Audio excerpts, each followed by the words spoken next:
Hi everyone, it's Ali and Joe from Three Quarter Designs here. Hi. Today we're going to be talking about the Reef Treasures mini album kits, and we thought today we would talk about how the kits work as a bit of a refresher, but also talk about the different ways that you can bind your books.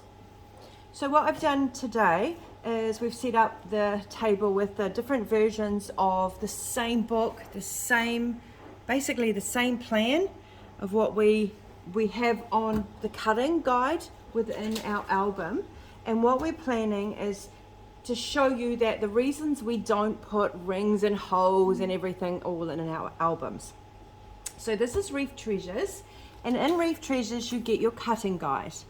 The good thing with the cutting guide is that when you go to the page, which of course won't be the first one because it never is it? That's always the way. Okay, here's the cutting guide. Right, once you've got your cutting guide, you can tell what you need to do. So obviously you're going to cut across, straight down, measure across, and then straight down, and then cut across here, and you've got your two bits that are going to fit on your book. We've done it as simply as we can. These are not instructions, these are a guide.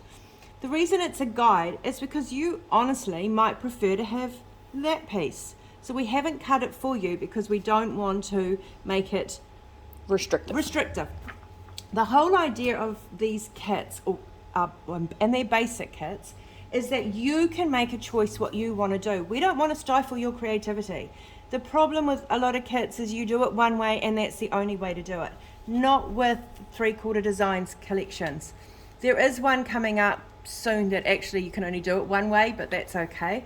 What we have tried in general to do is to make this creative for you. We don't want you to have to sit there and do exactly what we did if you don't want. However, if you love what we've done, that's cool as well. So you get the cutting guide. You've got all your pages, which these have all been on other videos, so we're not going to go through all of that. But on the back here is what we have done. Now, the good thing with this is you can choose to do this or you can do your own thing. The 3/4 is about giving you 3/4 of what you need. So for example, we don't put the black paper in. We don't want to charge you for black paper. Not if you can buy black paper somewhere else or you've got some in your stash. You might want white paper. You might not like black as much as I do. I love black. If you saw what I wore every day, you'd know I love black. But we want you to be able to do your thing. This would look really cool with white, maybe with just using craft card. We want you to be able to use your stash, but at the same time, have something new and fun to play with. So on the back here, we do put examples of what we've done, but not all of the examples are on there. Some of the time we just can't fit them in and it would look really ugly, so we just don't. This particular album, there's quite a few pages, so I think there's 2 extra pages, the back cover and the one other page that's not on this back design, but you can find it on our Facebook page. So I always try and note down here, for the rest of the pages, please view our photo album for this project on our Facebook page. And the Facebook page can be found, at the top of there or on the front cover as well. So that's where all that info is. And if it's something hard, we actually put a video up on our Facebook page of how to do it so that you can, so the one coming up at some stage soon will have a video with it because it's a little bit tricky. Okay, so we know you get your paper, you get your album, all right, but now it's your choice what you want to do. So when I originally made this, I did it with album rings. It's nice and easy. I know people have easy access, but you can put ribbon through that. You don't actually have to use album rings.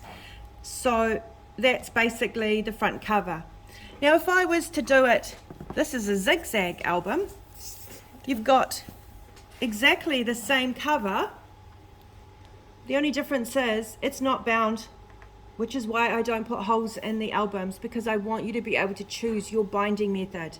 If you don't know what a zigzag is, it's basically A concertina fold. Concertina fold right in there. So on each piece just has a little piece of paper in there. I use quite a thick card to do that. And so you have a really cool zigzag book. And the good thing with a zigzag book, not that you're going to be able to see all of that in one hit, is that when you turn it around, you've got the other side as well. So that's a zigzag book. Now if we put holes in that, you'd actually have these holes sitting here and on this side and this side. So that's why we don't put holes in it. Now I've also bound it. So this one's just a bound book. Now I will be honest, we had to do this in about, I think we had about 6 hours to make 3 books, so it was a bit quick. So it's not the tidiest work I've ever done, but that's okay. You can't see. You can't, just pretend it looks perfect, okay? Right, so I've got a nice bound book, and I've done spine bind. Spine, yep. So I've done exactly the same as what I did in the other book, but I did in obviously a bound book instead. Again, I've used black card. Now the only difference with this is one of the pages I didn't quite do because I needed to put it on the spine to decorate the spine a little bit.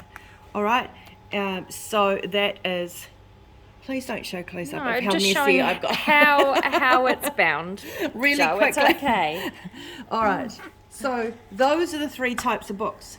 Now the other plan is with this is we want you to use your stash at home. So you might not have the flowers and the netting. So this time we used some string, and I had a little anchor there, so I threw that in. But for the zigzag book, I didn't have anything else. So I actually had some wool that I quite liked. So I put in some metal embellishments in that one. Now we're actually sending these off to Canada to go for a project, and so we had to make some more samples up. And what we did, so that's the original. Ellie quickly made one up, so she's actually done her version with what she had at home. So she had this rope, and she had a seahorse, and she had a bit of hessian, that's what it is. So she's done that version. Now every page inside is exactly the same. We didn't change anything when it came to that. All we did was make the same book that's on the back here 3 different ways. So that's our reasoning behind not punching holes, not putting album rings in, not making you pay for something that you just don't need. So that is the reasoning behind 3/4 Designs albums. We hope you like the plan. There are some very cool albums coming out. We've been busy designing these flat tack, and every month we put out a new album just to help you. But it is a base album. It is not a kit. It is not a full collection of everything you need to make it. It is there to be able to, for you to use your creativity and use your stash. And we hope you have fun doing it. And we'd love to see, we are going to set up a Facebook group so you can put all your examples of what you've made online, and which we'll be so excited to see. So we'll let you know when we've done that. Cool, thanks guys. And if you think of any other binding types, let us know, wire bound or something else, let us know. We'd love to see what you guys do. The creativity's up to you, so enjoy guys.